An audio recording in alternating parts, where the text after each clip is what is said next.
Bonjour à tous, c'est Emmanuel Anne, bienvenue au Rallycross de Mayenne 2018. Pourquoi, Arnaud, tu es à Mayenne? J'y suis pour la manche du championnat de France de Rallycross et je fais mes débuts en Twingo R1. Bonjour Arnaud de Samer, bonjour à toutes et à tous. Effectivement, c'est l'heure de la reprise pour le championnat de France de Rallycross avec l'épreuve de Mayenne qui s'est disputée le 23 septembre dernier. Une longue pause, Julien Debin.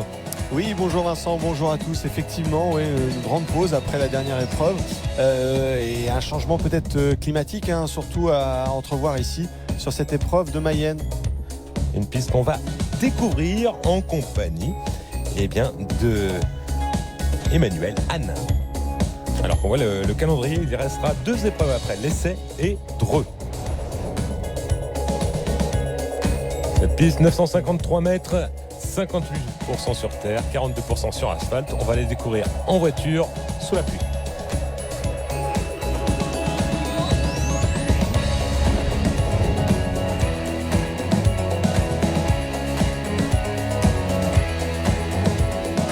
Donc nous allons partir pour un tour dans des conditions assez difficiles puisqu'il pleut sur le circuit Le Sieur-Leclerc. Départ délicat, il faut trouver la motricité. Tout de suite on va se placer sur la gauche de la piste pour inscrire la voiture et prendre le premier virage à droite. On voit un petit coup de frein à main pour faire pivoter la voiture. Ensuite, gros souci d'adhérence pour motricer sur la terre. Un freinage hyper délicat, une épingle à gauche où on retire encore un petit peu le frein à main pour remettre la voiture en ligne droite le plus vite possible et repartir sur la ligne droite en terre. Bon, on cherche toujours la motricité. Sur notre gauche, on a vu le tour joker. Là, on prend le tour principal, donc re-épingle à gauche, toujours avec des conditions aussi dantesques. Un enchaînement pif-paf, droite-gauche, puis la descente qui est extrêmement délicate également dans ces conditions, où il faut calmer la voiture, bien l'inscrire dans le prochain gauche et relancer gentiment pour trouver la motricité et rattraper la ligne droite d'arrivée. On voit où on est proche des rails ici sur ce circuit de Mayenne.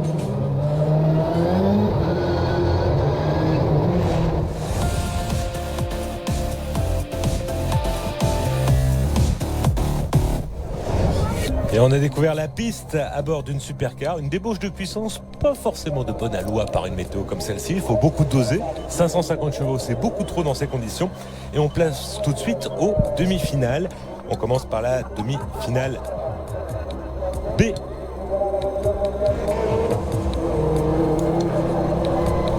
Et là, c'est justement Jean-Sébastien Vigion qui nous fait un petit coucou. Il se place derrière Antoine Massé. On a Samuel Peu également présent sur cette grille de départ. Guerlain Chichery qui vient de subir, lui, en dernière manche qualificative, une pénalité. Il y a un changement donc qui le fait un petit peu reculer. Laurent Bouliou qui a exécuté pour la première fois une seconde place. C'était sur le circuit de Kerlabo. On le rappelle, Antoine Massé, c'est le leader du championnat et il est à la lutte pour le titre avec Guerlain Chichery. Vous avez rectifié, c'est pas la demi-finale B, mais la A que nous allons suivre. Et la météo, certaine. On est avec Antoine Massé qui se motive, comme à son habitude. Jean-Sébastien Vigion, qui a commenté quelques manches avec nous, était de retour ici à Mayenne, avec une belle décoration sur sa Citroën DS3. Et c'est Samuel Peu qui part de l'extérieur, même de David Olivier, lui, avec la Logan venue de la troisième ligne, qui se place juste à côté des pilotes Peugeot. Entre Massé et Peu. Le contact, c'est Jean-Sébastien Vigion qui lui s'est retrouvé à taper le rail de sécurité.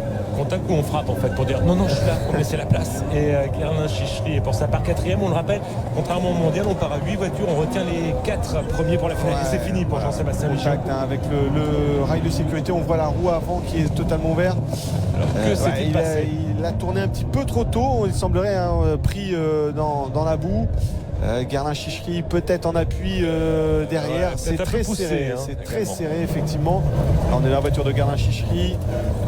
On a vu le contact qu'il a éliminé, mais c'est vrai qu'on est dans On est contre le rail, hein. C'était le cas d'Antoine Massé également. Ouais, un circuit qui n'est pas en ville, mais avec des rails de sécurité très très proches. Il n'y a pas de marge. Et là, c'est Gardin Chichery, lui, qui prend le Tour Joker très serré. Hein. Un circuit, un Tour Joker qui a été revu au niveau du revêtement cette année, justement, avec une zone béton pour éviter des.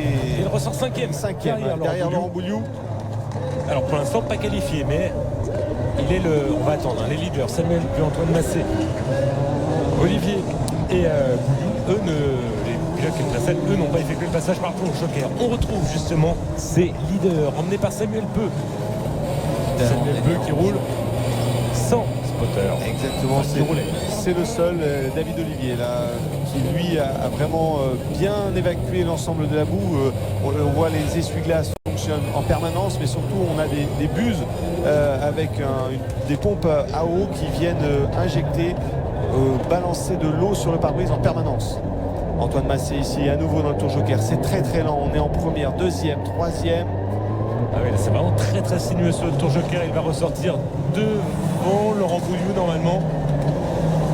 David Olivier, lui aussi dans le Tour Joker, qui sort devant Gardin Chichery et juste derrière Laurent Bouliou. Gardin Chichery pour le moment non qualifié, il est cinquième.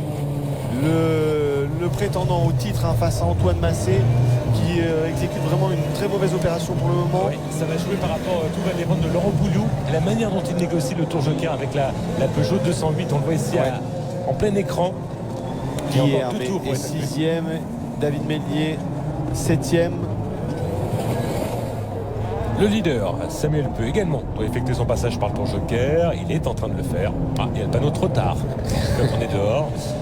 Et Samuel Peu, ça va être très serré à la sortie par rapport à Antoine Massé. Si il reprend l'avantage, non, c'est Antoine Massé qui est à l'intérieur.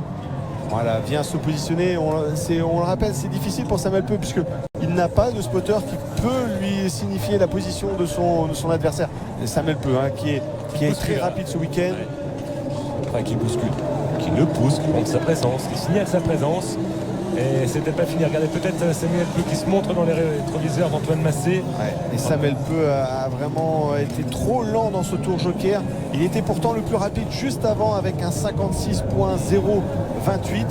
Mais là, il perd plus d'une seconde et demie, même dans le Tour Joker face à Antoine Massé. C'est ce qui lui empêche de venir ressortir devant le pilote sartois.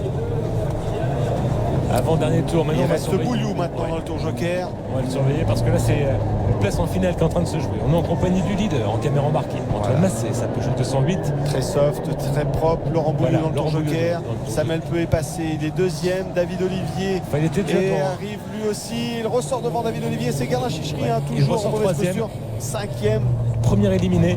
On est en compagnie justement de Gardin Chichery, actuel deuxième du championnat, qui a fait l'impasse sur un rendez-vous, le rendez-vous de Lavarée, parce qu'il y avait la manche de Liesse.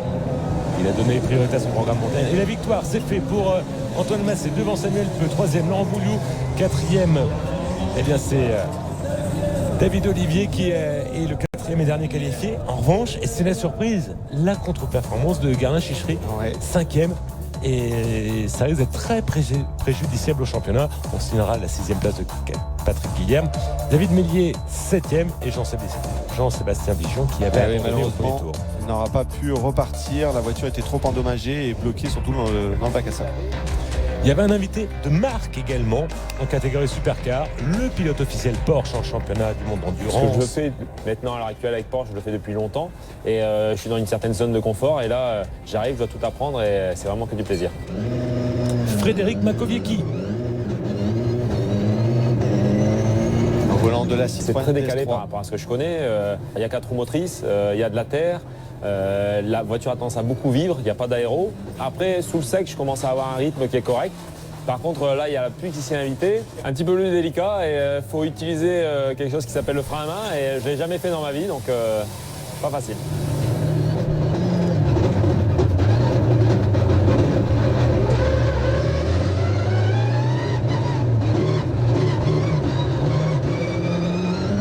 Pour moi, ce sera un one-shot cette année. Donc, ce que je veux ressortir, c'est du week-end en ayant compris un minimum de choses et pourquoi pas revenir dans le futur. Mais pour l'instant, déjà prendre du plaisir sur un premier week-end.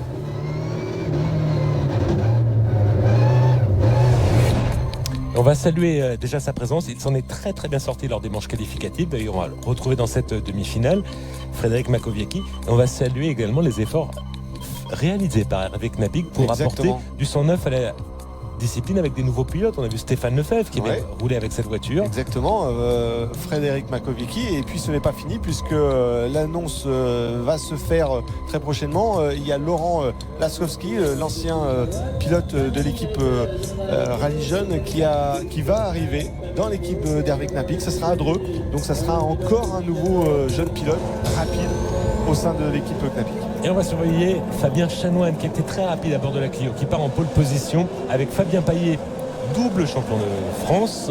Et regardez le départ de Frédéric Makowiecki à l'extérieur. Et c'est Jonathan Paillet bien parti lui de la dernière ligne, hein. On le sait, cette piste a des avantages et des inconvénients. Une grille de départ qui peut être meilleure en partant de la dernière ligne à l'extérieur. Pendant ce temps-là, c'est Fabien Chanoine qui ressort en tête. Donc Frédéric Makowiecki.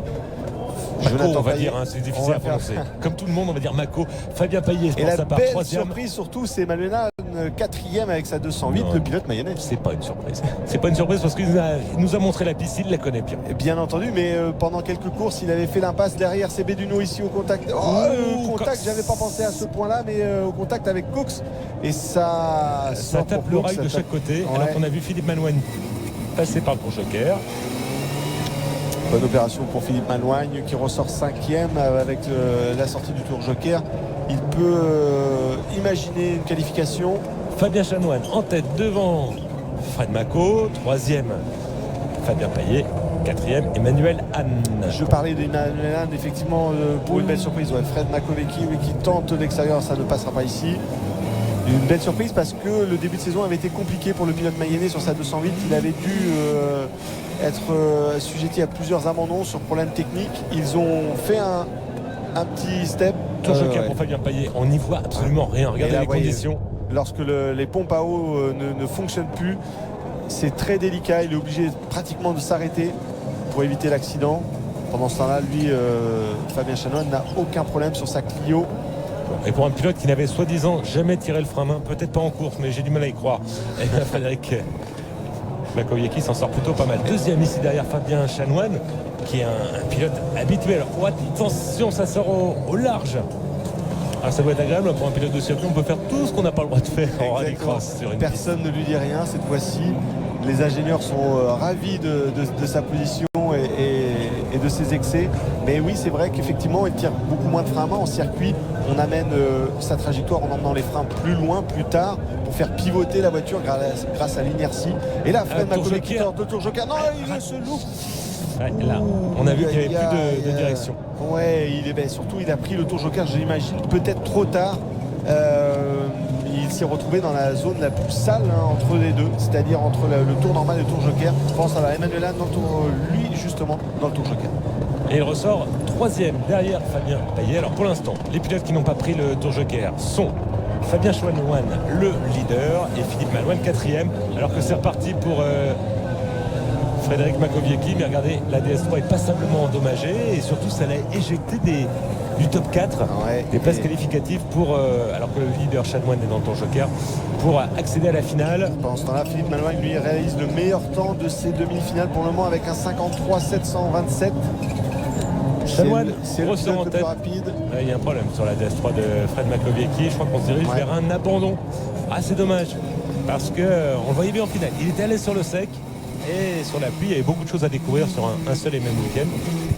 Pendant ce temps-là, Fabien Chanoine dans lequel ici il se ressort de cette cuvette sur le circuit mayennais. Et c'est la victoire justement du pilote Renault. Fabien Chanoine l'emporte devant Fabien Paillet. 3e Emmanuel Anne et 4e Jonathan Paillet. Il y aura donc les deux frères Paillet en finale. En reste là Jochen Cox, Philippe Malouigne, Frédéric Makowiecki et Laurent Béduno. Laurent Béduno qui abandonne certainement après son contact. Lui qui avait roulé justement en championnat d'Europe ces derniers mois. On passe maintenant à la catégorie Super 1600. Avec la demi-finale B. On va retrouver Laurent Chartrain qui s'était imposé cette saison. Une allez, on va le dire, en Super 1600, ça se présente bien pour Yvonique Jagu, qui d'ailleurs a brillé dans le cadre du championnat d'Europe Super 1600 dans la manche française à l'OEAC, puisqu'il a accédé à la finale. Ouais. Tout à fait, avec une voiture issue d'ailleurs du championnat d'Europe, mais c'était la seule épreuve qu'il disputait cette saison et il a vraiment brillé. Il a mis en avant les couleurs françaises dans un championnat vraiment très disputé. Donc Laurent Chartrain partira en pole position. Il y aura également Charlie Fréard sur sa Renault Clio 3. Romain Longe sur sa Citroën C2. Voilà pour la première ligne. Romain Longet qui vient du rallye, qui avait fait une petite pause et qui revient cette saison avec cette Citroën C2. Mais la belle surprise, c'est Charlie Fréard qui fait sa première Chartrain, oui, qui ne part pas du tout. Fréard sur la Clio habituellement utilisée par Olivier Spampinato sort en tête devant Romain Longet sur la Citroën C2. Et c'est Grégory Foss, troisième. Ici, à l'issue du premier virage, le roi. Attention, ça part au large. Oui, c'est très large à l'extérieur, mais il n'a pas le choix. Ça emmène vraiment très loin. On va reparler juste des performances. Il s'agit de voitures d'Euromotrice. Ce sont les roues avant qui sont motrices. Une puissance qui est jusqu'à 250 chevaux et 950 kg. Avec pilote à bord, quand il fait beau. On passe de 0 à 100 km/h en moins de 5 secondes. Quand il pleut, c'est un peu plus long. Oui, on charge les passages de roue avec de la boue, même si ce week-end la boue est relativement fine et liquide, donc elle ne reste pas beaucoup. Laurent Chartrain est reparti, certainement une erreur, une problématique sur la procédure de départ, puisqu'il n'avait pas du tout décollé, donc ce n'est pas une case de transmission ni de boîte de vitesse, peut-être calé. Il est reparti et il enchaîne les tours pour le moment. Pendant ce temps-là, Fréard, donc pilote de division 4 qui avait débuté cette saison dans la catégorie similaire en quelque sorte, puisque ce sont des moteurs de litre eux aussi d'Euromotrice. Et là, vient faire cette première épreuve en Super 600 et avec un pilotage très fin. Il a réussi le bel exploit de se qualifier jusqu'en demi-finale en première ligne, mais surtout là d'afficher des temps vraiment impressionnants. Il est en tête. Et tour joker ici pour Michael Martin et sa Peugeot 208. Tour joker également pour le leader. Il est facile Fréard, ici dans cet enchaînement. Gauche-droite, gauche-droite. Et il ressort en tête. Voilà, c'est fait pour Fréard qui va conserver sa première place. Voilà, ça passe vers le voyant. Romain Longet, donc deuxième. Grégory Foss, troisième. Et Michael Martin, donc, qui vient de prendre le tour joker, ressort derrière l'autre 208, quatrième. Avec une physionomie différente dans ces conditions-là, être en Euromotrice, seulement les roues avant motrices. C'était déjà compliqué en supercar, ça l'est également en Super 700. Ouais, il faut être très fin et en plus, petite précision, les pilotes roulent avec des pneus, ce qu'on appelle intermédiaires. Ils n'ont pas de pneus terre avec des gros crampons. Donc c'est un pneu slick utilisé habituellement en rallycross avec quelques nervures, mais cette fois-ci retaillé pour amener une évacuation de l'eau. Mais là, il n'y a pas d'eau, il n'y a simplement que de la boue. Donc certains ont même fait des choix stratégiques de partir carrément en pneu slick pour essayer de tenter sur le départ de sortir devant. C'est Longet qui effectue son passage par le tour joker ici à droite de votre écran avec la Citroën C2. Grégory Foss devant Grégory Foss. Deux pilotes de la 208, voiture construite sur les mêmes bases, avec les mêmes évolutions techniques et technologiques. On voit Laurent Chartrain, une de C2, c'est celle de Jérémy Lambec qui s'est échangé lui habituellement la Peugeot 207 en division 4 avec un autre membre de sa famille, Pascal. Jérémy Lambec qui était donc sur cette C2 habituellement utilisée par Jimmy Terpero, donc c'est effectivement un peu compliqué. Faut suivre. La voiture est échangée entre amis, famille et il est lui-même dans le bac à sable. En tout cas, la victoire revient à Charlie Fréard qui s'impose devant Romain Longe. Michael Martin 3e, Grégory Foss 4e. Ce sont les 4 pilotes qui se qualifient donc pour la finale Super 1600 qu'on suivra tout à l'heure. On reste là en revanche Stéphane Leroy, Laurent Chartrain suite à son départ raté alors qu'il était en pole position, Jérôme Molac et Jérémy Lambec.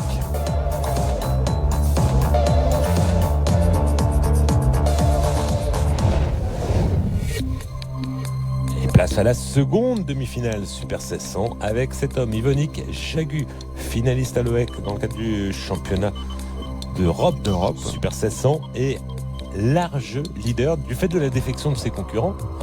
Oui, Jimmy Terpero, effectivement, s'étant consacré lui aussi, cette fois-ci au championnat d'Europe, mais sur toute la saison. Oui, mais on va dire c'est le méchant. La défection, ils ont arrêté, mais ça n'empêchait pas de se battre avec eux et d'être déjà en tête avant. Yvonique Jagu était déjà l'un des principaux favoris de ce championnat et il a démontré à chaque fois que ses concurrents étaient là. Oui, et puis les a battus. Exactement. Mais là, on est dans des circonstances différentes, c'est gras et même Yves Lecomte sur sa Peugeot 206 partie de la dernière ligne fait un très bon départ, même si la puissance n'est pas aussi importante que ses concurrents. En revanche, il y a Alan Motet qui a raté déjà son départ et qui se fait un peu bousculer au premier virage. C'est Moulin qui ressort donc deuxième avec sa Dacia Sandero. Des voitures qui ne sont pas forcément habituelles en rallye, puisque certaines sont issues du championnat du monde. Mais cette fois-ci, le rallycross propose un règlement pour construire soi-même ou aidé par des structures des voitures nouvelles. C'est le cas effectivement de la Twingo, de la Dacia Sandero ou de la DS3 ici pilotée par Nicolas Gros. Oui, car à la base, le Super 700 était de catégorie en rallye qui n'a plus cours à l'heure actuelle, qui a été remplacé par notre catégorie avec des règles différentes, le R3. Tout à fait. Alan Motet ici en caméra embarquée après un départ raté, après s'être fait bousculer au premier virage, il faut remonter. En revanche, pas de souci pour le leader, Yvonique Jagu.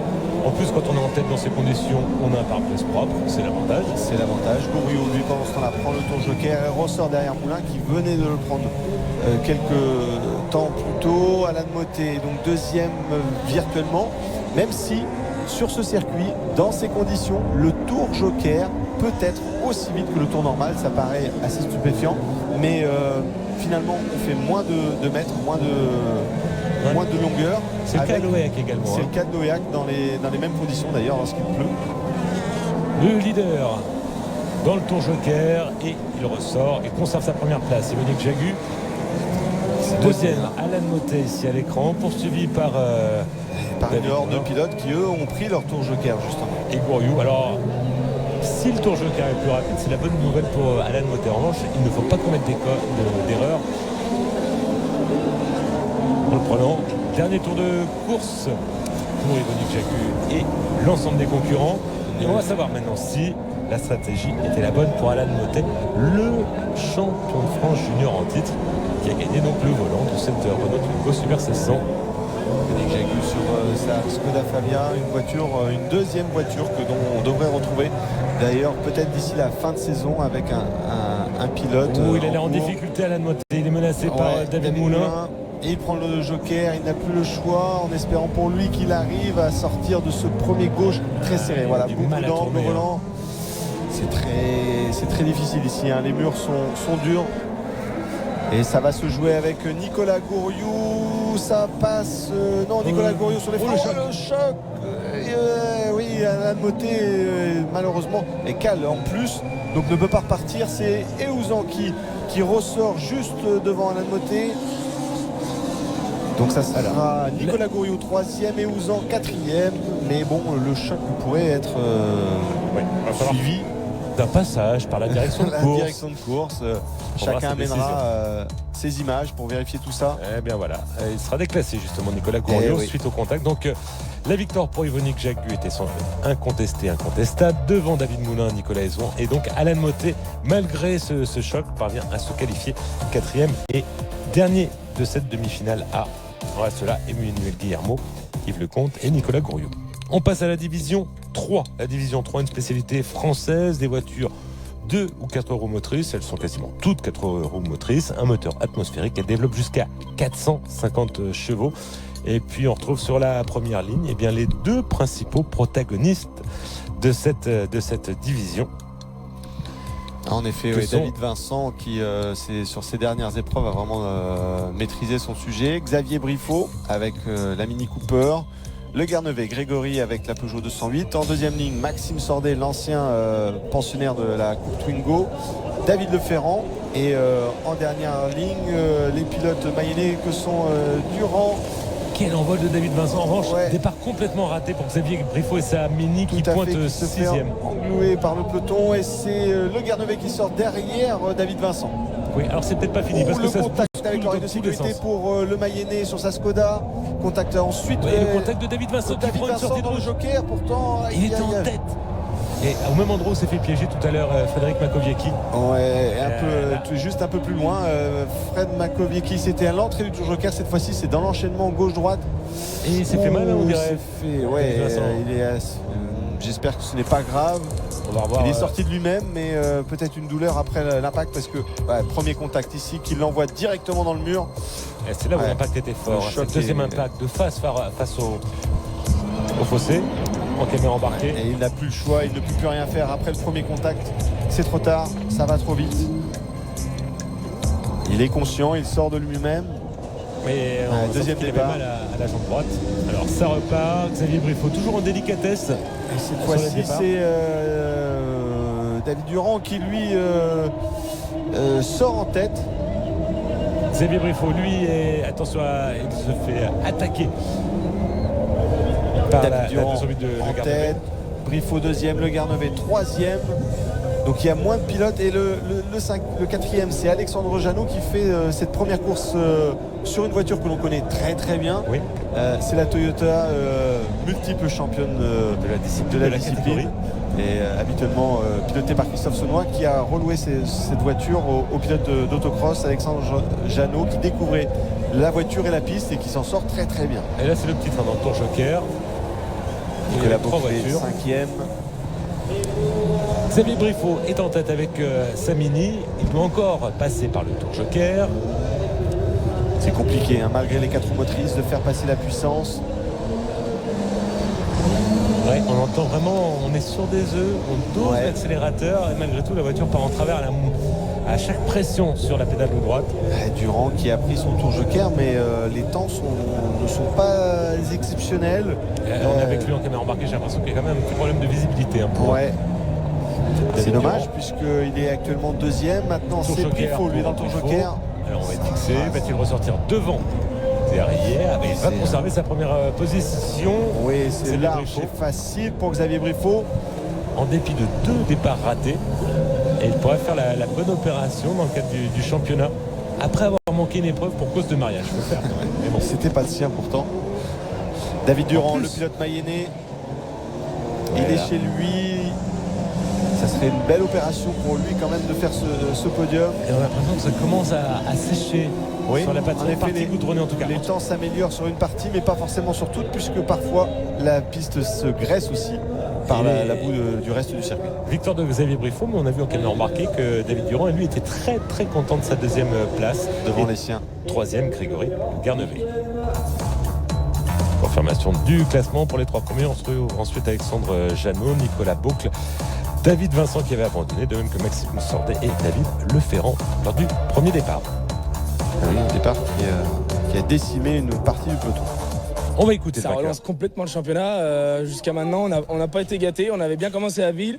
Après, on a eu des soucis mécaniques sur la voiture. Après, on loupe la victoire à Pont-de-Rouen car là-bas, on avait un super rythme comme David, mais c'est lui qui l'a emporté. Là, aujourd'hui, c'est nous qui l'avons emporté. Il reste 2 courses. Maintenant, voilà, il va falloir se cracher dans les mains. Et puis, je crois qu'il y a peut-être quelque chose de bien à aller chercher pour cette fin de saison.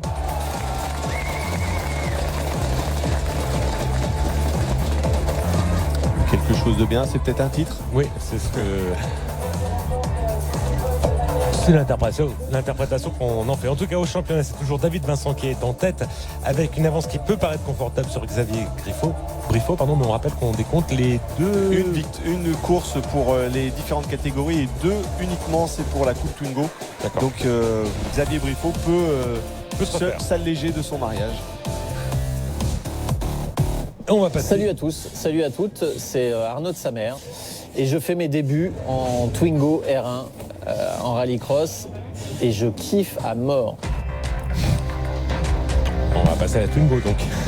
Au départ de la Q1, j'avais le cœur qui battait à 180 à l'heure et dans mon casque je disais mais qu'est-ce que je fous là? Pourquoi je m'inflige du stress comme ça? Bah, c'est du bonheur, hein. Mais quel stress quoi, de voir le public, les concurrents sur les côtés. Bah là sur Q2, ça a failli être super, Et puis parce que je prends un bon départ et je suis devant tout le monde au premier virage. Et puis là, ça tamponne à l'arrière et je pars en tête à queue.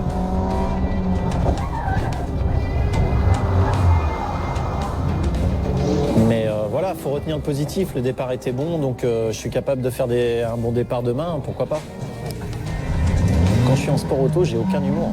Sur ce qui m'est arrivé en Q2, j'étais frustré, énervé et tout. J'arrive pas à prendre du recul, mais parce que ça me passionne. Donc j'ai envie de bien faire.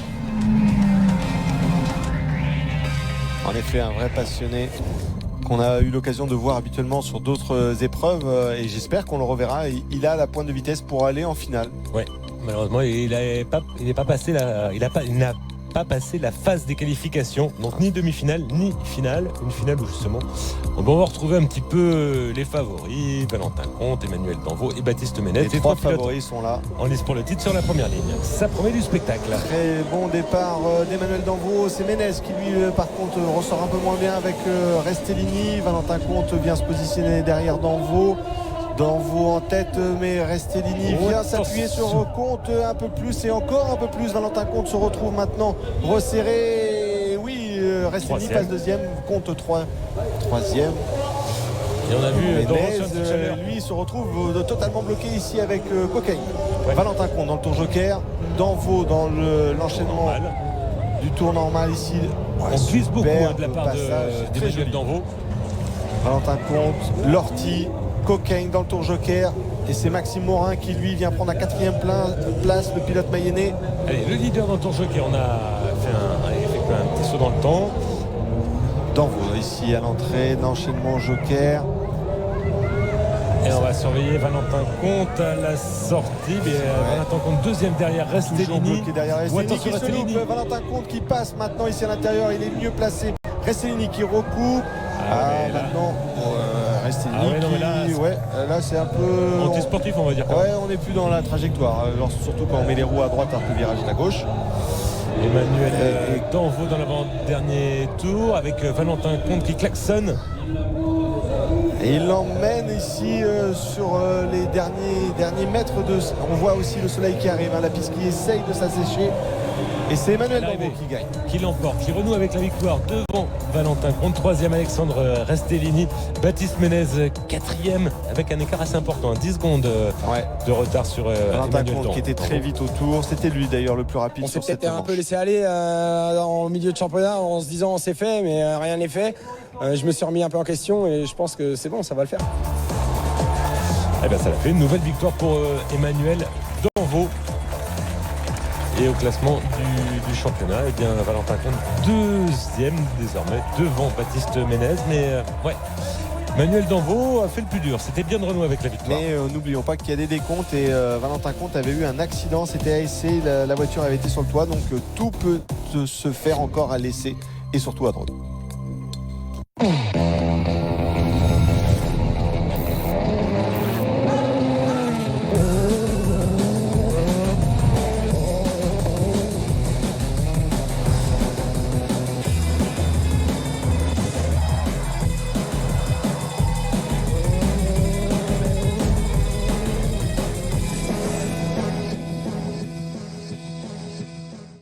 Votre programme avec manomano.fr. 1 million de produits en ligne pour bricoler et jardiner.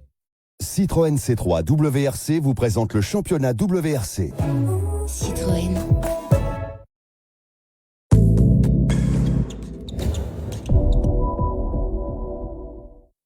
Craquez pour le nouveau look de Coca-Cola Light. Et pour son goût léger, irrésistible.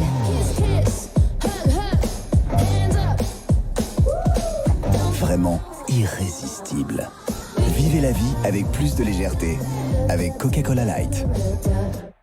If you got someone, if you got somebody waiting, that always puts their heart in. You better give them one more day in your life, your life, your... Nouveau Volvo V60.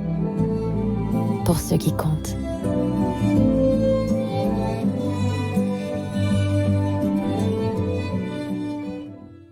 I am flying la maison se connecte à vous grâce à Enki de Leroy Merlin. Pilotez jusqu'à 200 objets connectés de la maison avec une seule application. Tu croyais faire une super affaire avec 3 produits pour 5 €? Pour 5 €, je te propose un double crunch, 2 tenders, des frites, une boisson et une glace. Dans le Megabox Barbecue de KFC. Pour rester au sommet, visez l'excellence. Découvrez Gillette Mac 3. Plus efficace et confortable qu'un jetable neuf, même au 10e rasage. Gillette Mac 3, élu produit de l'année. Comme Julien, vous pourriez gagner 335 € en moyenne sur votre assurance auto en gardant les mêmes garanties. On a tous quelque chose à gagner sur lesfurets.com.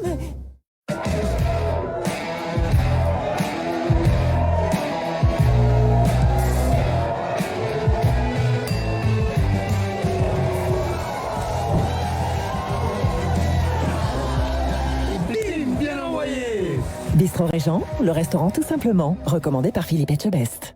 Cofidis présente préjugé numéro 8. Les papilles roulent toujours à 2 à l'heure. Vous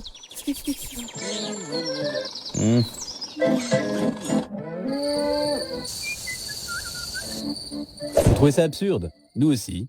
Dépêchez-vous, vous avez 2 semaines seulement pour profiter d'un taux exceptionnel de 3,2% sur 48 mois. Appelez Cofidis au 31 55. Changez votre regard sur le crédit. À la MAF, avec 50% de bonus, année après année sans accident, je profiterai de réductions supplémentaires. Et même après 3 ans, du bonus 50 à vie. Moi, je vais à la MAF. Rien à faire, c'est la MAF qu'il préfère. Et jusqu'au 31 octobre, c'est 2 mois gratuits sur votre nouveau contrat auto tout risque. Devis et conditions au 3015 et dans les agences MAF. Je préfère la MAF. L'équipe, première chaîne de sport en France. Changer de logement, ça peut prendre un certain temps. Heureusement, avec Direct Énergie, changer de fournisseur de gaz et d'électricité ne prend que quelques minutes. Voilà pourquoi l'an dernier, près de 700 000 foyers ont choisi Direct Énergie lors de leur déménagement. Rejoignez Direct Énergie et faites des économies dès aujourd'hui.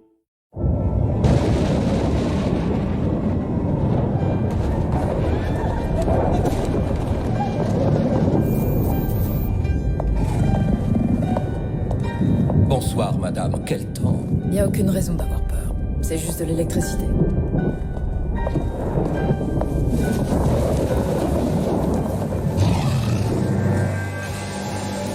Nouvelle Jaguar E-Pace, 100% électrique.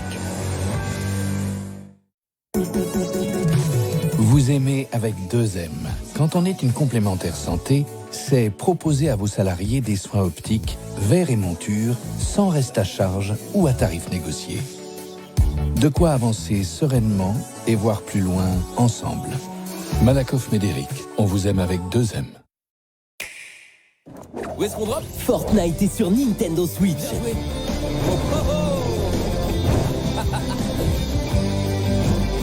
les gars.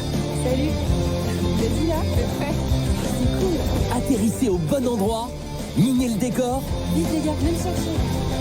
Construisez pour vous protéger ou pour attaquer et être le dernier survivant. Fortnite à découvrir avec le pack édition limitée Nintendo Switch incluant 1000 V-Bucks et le pack double hélice. Nous y voilà. Ce fameux moment où tu dois deviner s'il bluffe ou non. Tu peux y arriver, petit.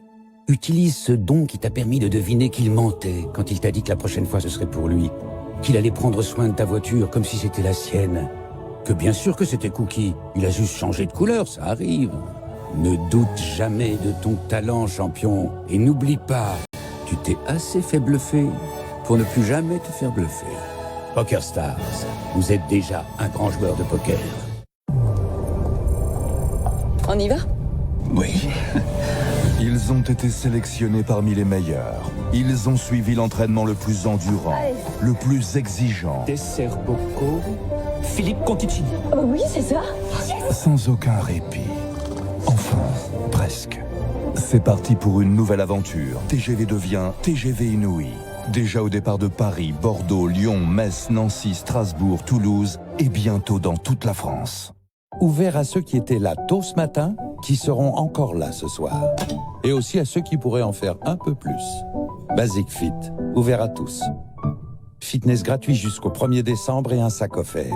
Offre prolongée jusqu'au 7 octobre.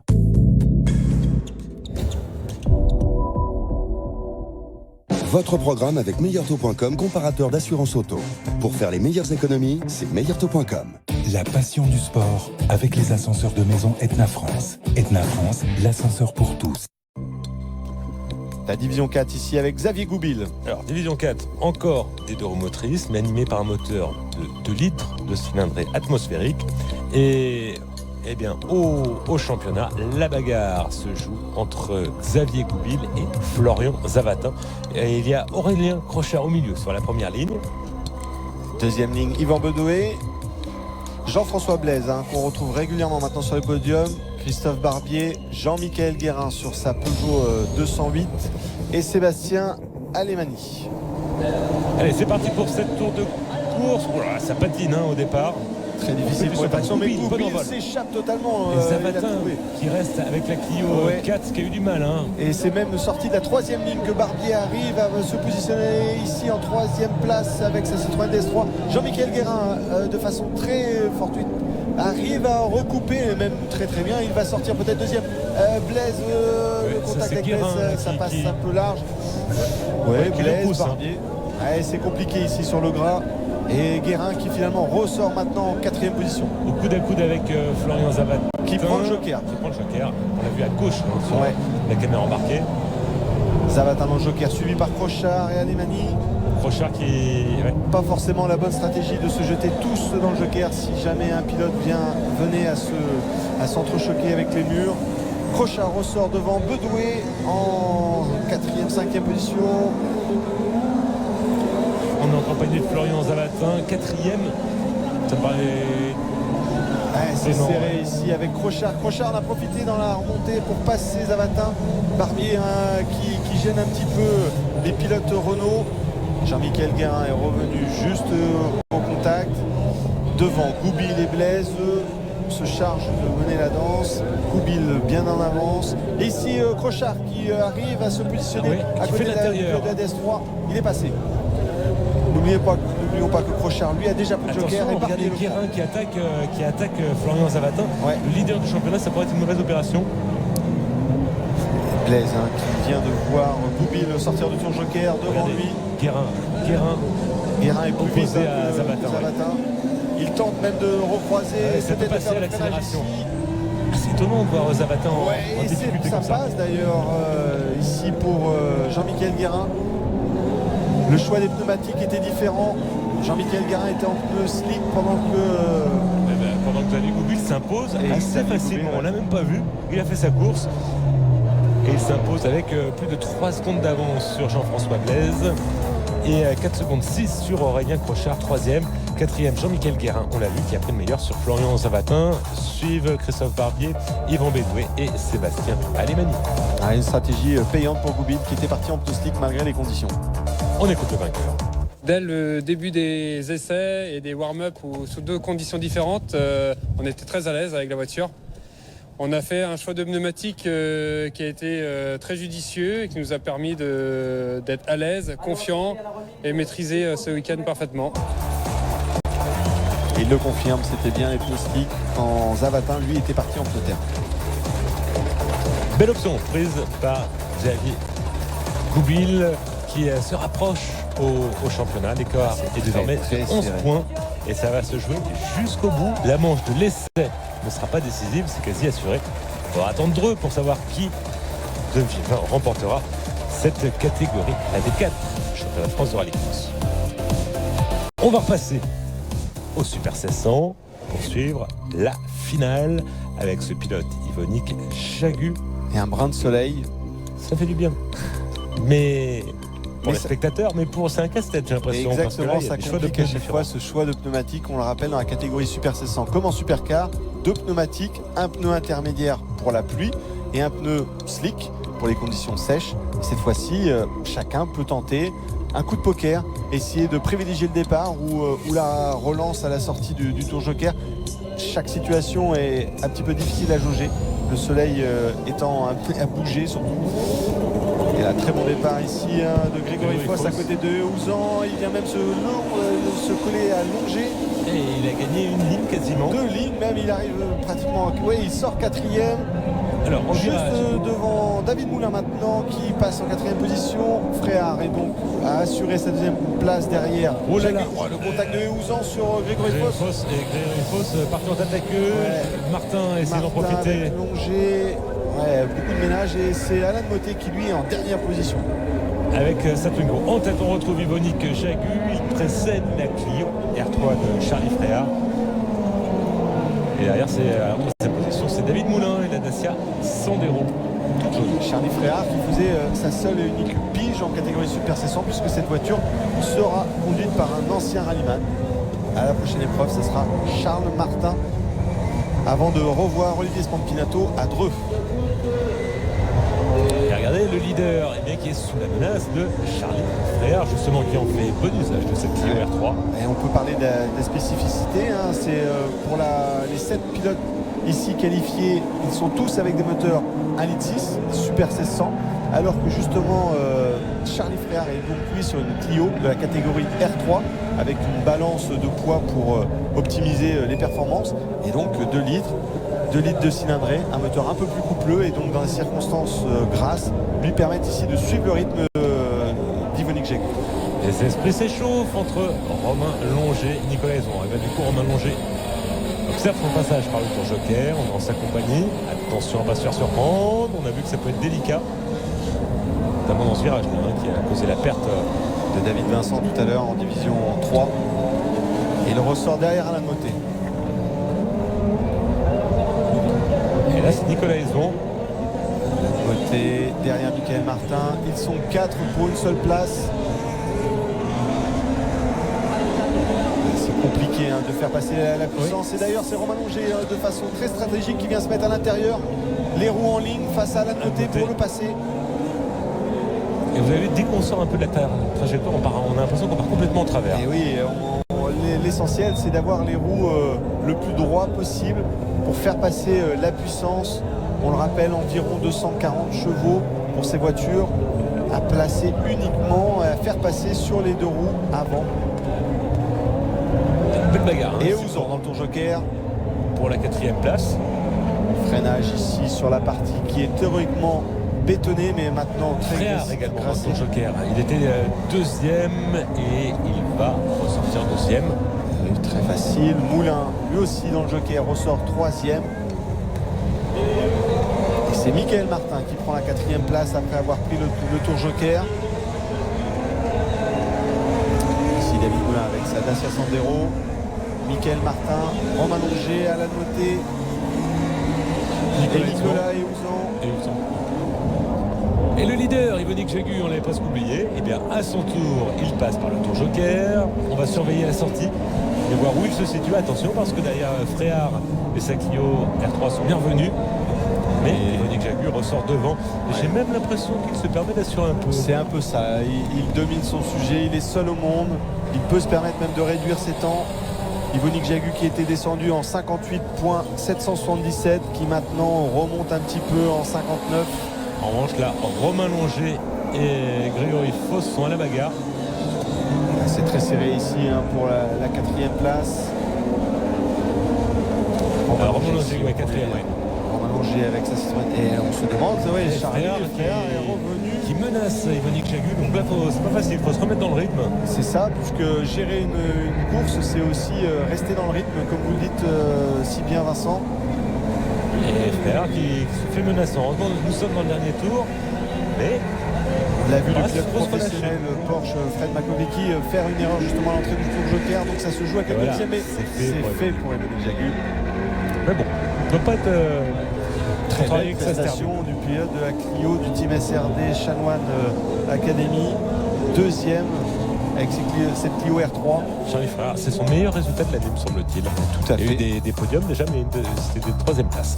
Michael Martin, 3e, et va compléter le podium avec sa Peugeot 208. 4e, Alain Motet qui s'en sort pas si mal parce qu'on l'a senti à la peine. Il devance Nicolas Héouzan, David Moulin, Grégory Foss et Romain Longer qui a été déclassé. Qui a été bien construite ce week-end avec des conditions de piste très difficiles, très changeantes. Le secret pour gagner ce week-end, c'était surtout celui qui aurait fait le moins de fautes sur la totalité du week-end. Ouais, bien construite, mais sur la fin, c'était chaud quand même. Ouais. En tout cas, une nouvelle victoire cette saison pour Yvonique Jagu qui se rapproche du titre. Donc c'est Mickaël Martin qui récupère la 3e place sur le podium après le déclassement de Romain Longé. Ouais, il y avait eu de la bagarre. Et au championnat, vous voyez l'écart fait par Yvonique Jagu face à Alan Motet. Je pense qu'on peut presque dire qu'il est titré ou ça va se faire à... Là, ça va se faire à l'essai à la prochaine. En effet,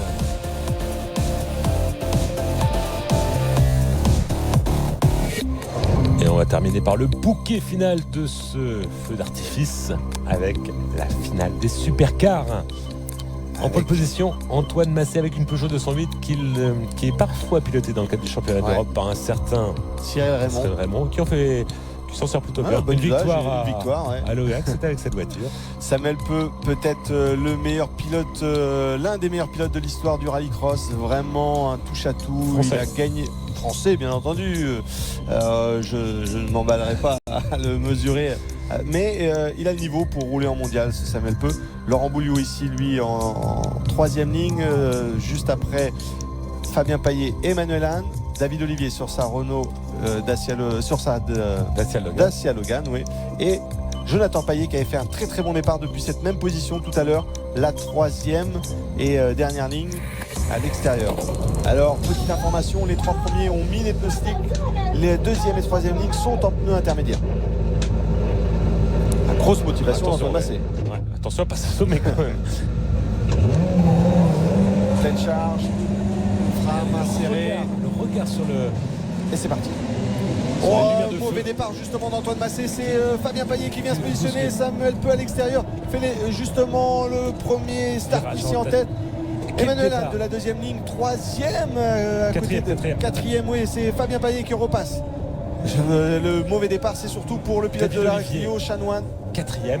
Alors en tête, Samuel Peu, il devance Antoine Massé, Fabien Paillet et en 4e position, David Olivier, oui, avec sa Dacia Logan. Alors tour joker pour la Clio, j'ai l'impression. Pour la Clio de Fabien Chanoine, Samuel Peu un peu large ici, et Antoine Massé qui recoupe ici à l'intérieur. Ah, ça passe. Quel spectacle d'Antoine Massé. Et là c'est osé, parce que sous le titre, c'est osé. Rappelez-vous de Châteauroux pour une action similaire. Il y avait une roue sur la piste au moins là. Oui. Ça dépend si on considère que le vibreur est la piste ou non. Il faudra savoir où était la piste encore dans ces conditions-là. En tout cas, Antoine Massé a dépassé Samuel Peu, Fabien Paillet 3e. David Olivier. Très belle prestation de David Olivier. Emmanuel Hahn 5e. Et Samuel Peu est dans le pare-choc d'Antoine Massé. On le rappelle, Guerlain Chichki n'est pas qualifié dans cette finale. Il est resté calé en 5e position dans sa demi-finale. Et donc Antoine Massé peut scorer parfaitement ce week-end puisqu'il a gagné les manches qualificatives. Et c'est pour ça que c'est étonnant de voir cette prise de risque en finale. Ça ajoute du panache quand on joue le titre. C'est beau. Samuel Peu, 2e. Alors on attend les stratégies des tours jokers maintenant pour voir comment vont se décanter les... Emmanuel Hahn, qui a coupé l'herbe en 4e position. Alors lui, il n'y avait pas de doute, c'était les 4 roues. Mais ça n'avait pas l'air volontaire. Samuel Peu, le 2e à la poursuite. Regardez le regard du chasseur. Les yeux rivés sur le pare-choc arrière de la 208. Dernière précision sur Samuel Peu, on le dit souvent, il n'a pas de spotter, il fait pratiquement tout lui-même. Le pilotage, la stratégie et la mécanique. C'est une petite structure. Il est engagé lui avec une ex-Peugeot officielle, mais version 2014. Face à Antoine Massé qui lui a une version plus récente. Tour joker justement pour Samuel Peu, on en parlait. Tour joker ici, petit coup de frein à main pour la faire pivoter. Par rapport à ça touche un peu, Samuel Peu. Et il ressort derrière Fabien Paillet, mais devant Emmanuel normalement. Il est le seul des principaux concurrents à jouer le podium dans le tour joker. Fabien Paillet qui s'est sorti très très large et ça repasse pour le pilote Intermarché ici avec sa 208. Beaucoup de 208 sur ses premières places. Fabien Chanoine avec sa stratégie décalée d'avoir pris le joker dans le premier tour est revenu à la 4e position. Oui, n'a pas son départ raté. On attend maintenant, bien ça va être au tour du leader. Ici à l'écran Antoine Massé avec sa Peugeot 208 grise et jaune fluo. Oui, le pilote des Oscar Saint-Laurent ici, facile en tête. La voiture pivote parfaitement. Il ressort ici sur la zone de terre qui s'assèche. Oui. Et la stratégie effectivement des slick est prépondérante. Le pare-brise un petit peu sale. Enchaînement droite, gauche, droite. Et vous voyez, on est en première. C'est un slalom. Ouais. Dans ce tour joker très très serré. Aucune prise de risque pour le pilote. Attention, c'est Chanoine qui se lève et qui a failli percuter Fabien Payet. La mauvaise position. Il est obligé d'attendre que David Olivier et Jonathan Payet passent pour éviter de percuter eux aussi. C'est dommage pour Fabien Chanoine qui était bien remonté après. Sur le fil. Après son départ raté. C'est vrai, les temps étaient très très bons. Attention à la lutte maintenant avec Laurent Bouillou, me semble-t-il. Laurent Bouillou qui après sa fantastique remontée à Carlavo en veut encore un peu plus. Tour joker pour le leader Antoine Massé. C'est vraiment un serpentin. On surveille Samuel Peu à gauche de votre écran. Il ressort devant. Samuel Peu, ça ne suffira pas et pourtant il était à cet instant le pilote le plus rapide avec un tour en 54-282. Il doit s'en vouloir Samuel Peu de sa petite erreur qui a permis à... Je pense que le tour joker lui a été aussi fatidique à Samuel Peu. Il a fait quelques erreurs. Mais on l'a vu avec Fabien Chanoine. Tout est malheureusement difficile à gérer. On le rappelle, près de 600 chevaux pour ces voitures. Avec des pneus destinés pratiquement pour le sec. On a vu Samuel Peu qui est pareil, un pare-brise complètement maculé de boue.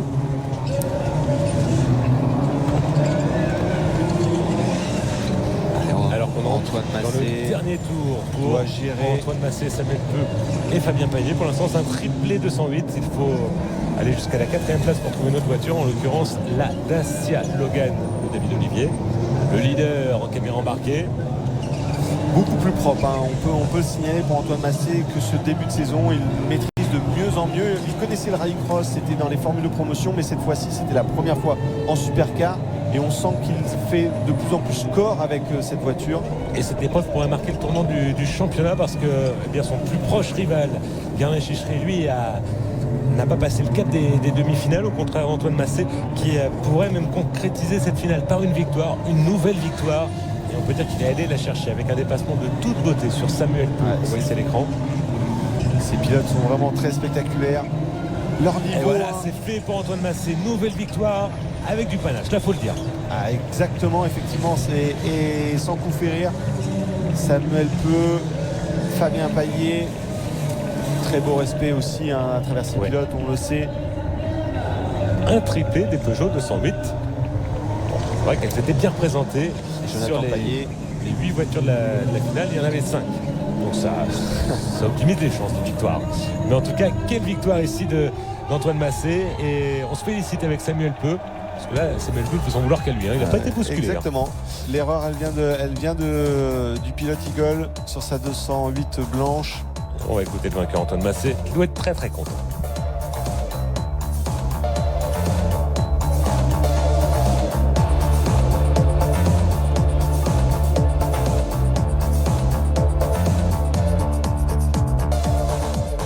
Je découvre la discipline depuis le début de l'année, donc la catégorie supercar, donc j'apprends et je travaille tout le temps pour être au top. C'est vrai que je suis bien aidé avec le programme de Cyril Raymond en Europe qui me permet de voir comment ça se passe et de progresser avec lui. Donc voilà, on travaille tous les deux ensemble pour que lui ça se passe bien de son côté et moi que je gagne en France. C'est sûr que je fais le week-end parfait, 41 points sur 41 possibles. Guerlain, en plus de ça, mon adversaire principal fait un score vraiment pas terrible. Donc voilà, je fais une grosse opération pour le championnat et ça c'est parfait. Effectivement, une très très belle opération pour Antoine Massé ici à Mayenne. Rien n'est joué cependant, encore 2 épreuves à disputer. La prochaine, ce sera à l'essai dans la Manche. On reste dans l'Ouest, mais cette fois-ci un peu plus côté Normandie. Ce sera le 7 octobre. Et pour conclure la saison, ça sera Dreux, en région parisienne, en grande région parisienne, le 21 octobre, pour savoir qui d'Antoine Massé ou de Guerlain Chichery l'emportera. Mais attention, à Dreux, on sera également chez Fabien Chanoine. En tout cas, merci Julien, merci à vous de nous avoir suivis et on se retrouve sans faute pour la prochaine. Le résumé de l'essai, ça sera à suivre sur la chaîne Équipe. Merci Vincent et merci à tous de nous avoir suivis une nouvelle fois. Salut à tous.